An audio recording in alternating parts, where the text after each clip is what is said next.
तुलसी के पौधे और पीपल का पेड़ मुख्य रूप से लगाए जाते हैं।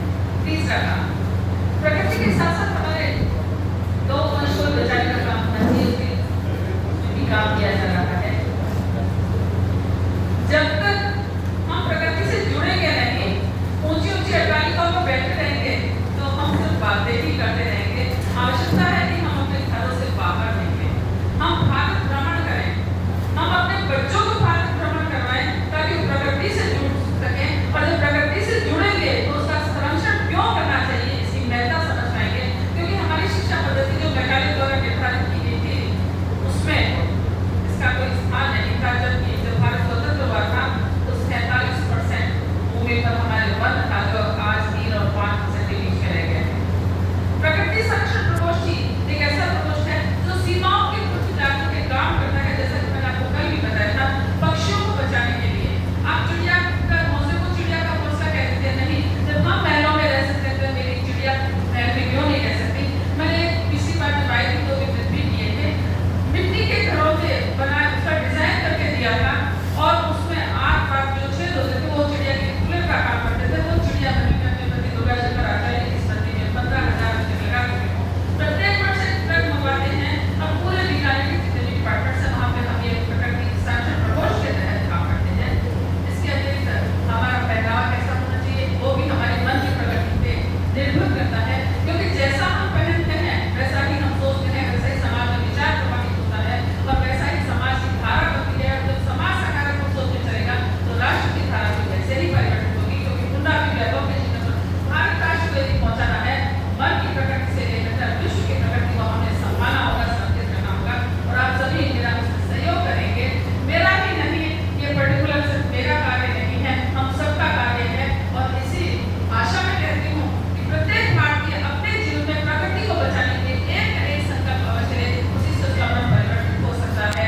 और ये राष्ट्र पुनश्च पुनः वैभव के शिखर पर चलते हुए पुनः वैभव के साथ साथ विश्व के पद पर आसीन हो सकेगा। इसी आशा विश्वास के साथ मैं आपसे यहीं से विराम लेती हूँ, अपनी वाणी को विराम देती हूँ। जय श्री राम। जय श्री राम। 2 मिनट जरा सा, आपकी जो अपने सभी राष्ट्रीय परिषद के सदस्य बैठे हुए हैं, प्रकृति संरक्षण प्रकोष्ठ का कार्य हमारा आगे बढ़े, उसके लिए हमें सहयोगी मिले। उस दृष्टि से आप क्या अपेक्षा करती हैं, कोई आपकी कोई योजना हो कि जिसके माध्यम जो आपके राष्ट्रीय परिषद के सदस्यों के माध्यम से आगे बढ़े, उस पर भी पूरी मेरा ये मानना है कि जैसे हमारे सभी प्रकोष्ठ नया प्रकोष्ठ युवा विभाग है, उसी तरह से भारत में जहाँ जहाँ हमारा भारत विकास संयुक्त कार्य कर रहा है, वहाँ पर प्रकृति संरक्षण प्रकोष्ठ का एक संयोजक अवश्य होना चाहिए। और ये सभी मेरी इस टोली के माध्यम से ही, पदाधिकारियों के माध्यम से, कार्यकर्ताओं के माध्यम से ही संपन्न हो सकता है। जब हम प्रकृति संरक्षण प्रकोष्ठ का धीरे धीरे तक इकाई तक एक संयोजक बना लेंगे, आप में से जब बन के आ जाएंगे, तो वो अपने 5 जून जो प्रकृति पखवाड़ा है उसके साथ साथ हमारा जो सावन मास आता है जहाँ हम शिव पूजा करते हैं, तो हमारे कार्यकर्ता वहाँ शिव मंदिरों में जा सकते हैं। बहाना मिल सकता है वो जाने का कि हम यहाँ पे कार्य कर रहे हैं। उसके साथ में समाज के सामने बात करनी हो कि प्रकृति संरक्षण प्रकोष्ठ क्या है। तो 5 जून को अंतर्राष्ट्रीय पर्यावरण दिवस होता है, परंतु सावन मास जो हमारा आ रहा है उससे आप प्राप्त करिए।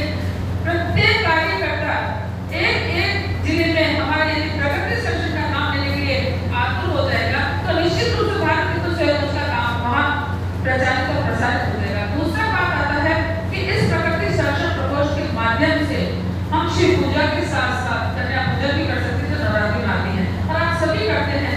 जो बंदे, जो भाई, जो भगिनी प्रकृति संरक्षण प्रकोष्ठ से जुड़ करके इसको आयाम देंगे तो हमारा काम आगे प्रचारित और प्रसारित होगा, ऐसा मेरा मानना है। तो मैं आप सभी से विनम्र आग्रह करती हूँ कि जितने भी जिले में हमारे प्रकृति संरक्षण प्रकोष्ठ के वहाँ संयोजक होने चाहिए और वो मुझे अपना नाम दे सकते हैं, अपना नाम, मोबाइल नंबर सही दे सकते हैं, वो अपनी टोली वहाँ पे बनाए, ऐसा मैं आपसे अपेक्षा करती हूँ। बहुत बहुत धन्यवाद आदरणीय सुधा दीदी। और हमें बड़ा हर्ष है, हमारे मार्गदर्शक, हमारे राष्ट्रीय महामंत्री माननीय